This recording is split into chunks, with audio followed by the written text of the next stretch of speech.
Hello guys, আসসালামু আলাইকুম। Welcome back to my channel. তো আজকেও আমি আপনাদের সামনে নতুন আরও একটি সি টিউটোরিয়াল নিয়ে উপস্থিত হয়েছি। তো আজকে আমি আমার সি টিউটোরিয়ালে যা দেখাবো তা হচ্ছে স্কোয়ার এবং স্কোয়ার রুট। আমরা তো স্কোয়ার এবং স্কোয়ার রুট সম্পর্কে মোটামুটি সবাই কম আর বেশি অবগত। স্কোয়ার হচ্ছে কোনো একটা জিনিসের বর্গ, কোনো একটা সংখ্যার বর্গ। যেমন 2 স্কোয়ার ইজ ইকুয়াল টু 4, মানে 2কে বর্গ করলে আমরা 4 পাই। আর স্কোয়ার রুট হচ্ছে বর্গমূল, মানে হচ্ছে 4-এর বর্গমূল হচ্ছে 2। আবার 9-এর বর্গমূল হচ্ছে 3, 16-র বর্গমূল হচ্ছে 4। তো আজকে এইটাই আমরা একটা প্রোগ্রাম করে দেখাবো যে কিভাবে বর্গ এবং বর্গমূল বের করা যায় প্রোগ্রামিং এর মাধ্যমে।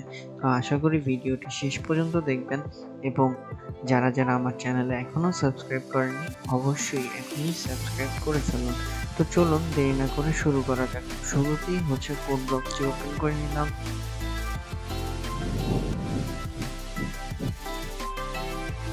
তো কোড বক্সটি ওপেন হওয়ার পরে ক্রিয়েট এ নিউ প্রজেক্ট থেকে কনসোল অ্যাপ্লিকেশন সি। তো আজকে আমরা শিখবো হচ্ছে স্কোয়ার অ্যান্ড স্কোয়ার রুট।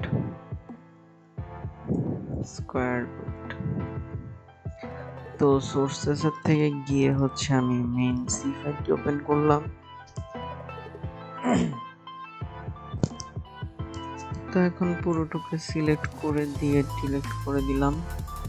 তো এখন হচ্ছে লেখা স্টার্ট করি। তো ইনক্লুড stdio.h,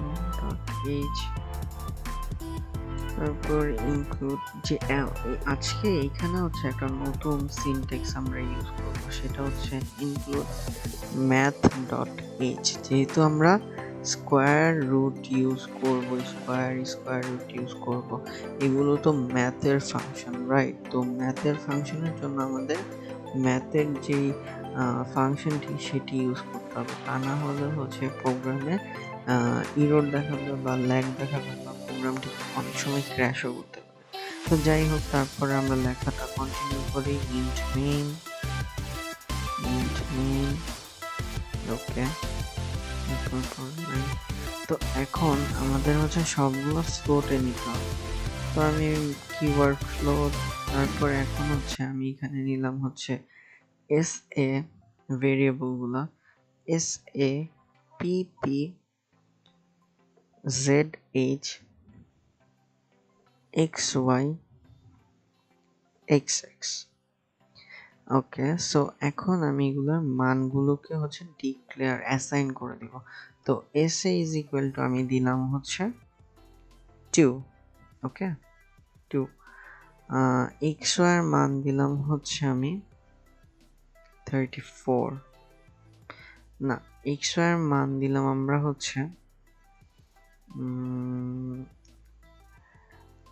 এক্স ওয়াই এর মান আমরা হচ্ছে, আচ্ছা, এক্স ওয়াই এর মানটা আমরা পরে দিই।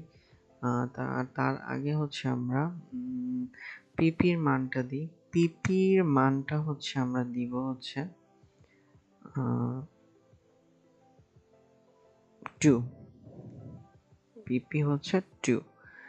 এখন আমাদের হচ্ছে আমরা যদি এক্স ওয়াই এর মান যদি আমরা হচ্ছে কত কত কত দিতে পারি বলেন তো? এখন আমরা এক্স ওয়াই এর মান দিলাম হচ্ছে 4, 4 সাপোজ, দেখি কি হয় তারপর প্রোগ্রামটা। তো এখন আমরা Z H is equal two আমাদের লিখতে হবে পো ফাংশন, মানে হচ্ছে পাওয়ার ফাংশন। তো তারপরে হচ্ছে যেটা লিখবেন তার মানে এস এ, আর এটা হচ্ছে টু দি পাওয়ার, হ্যাঁ, এস এ আর পিপি। তো পিপি লিখলাম আমরা। পিপি লেখার পরে তারপরে পরের লাইনে চলে গেলাম। তো এখন এখানে print F.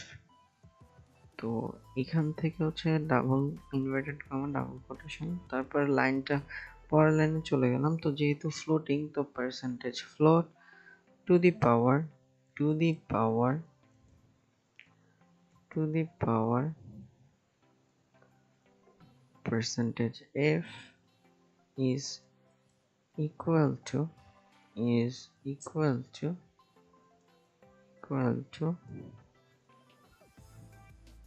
percentage f slash n, তারপর হচ্ছে কমা দিলাম, কমা দিয়ে S A P P Z H. এখানে আর কি যে ইয়েগুলো আমি ইউজ করেছি, যে ক্যালকুলেশনগুলো সেটা লিখেছি। তারপরে x x is equal two হচ্ছে এখন হচ্ছে স্কোয়ার রুট, তো এস কিউ আর টি স্কোয়ার রুট, তারপরে হচ্ছে এক্স ওয়াই মানে এটার স্কোয়ার রুট কত সেটা আমরা বের করব। ওকে, সো এখন স্কোয়ার রুট, তারপরে হচ্ছে নিচে প্রিন্টএফ, আবার প্রিন্টএফ, তারপরে হচ্ছে ডাবল ইনকাউন্টেড কমা, তো আমরা এখানে লিখি স্কোয়ার রুট অফ, তো পার্সেন্টেজ এফ যেহেতু মান শো করবে, তো percentage F is equal two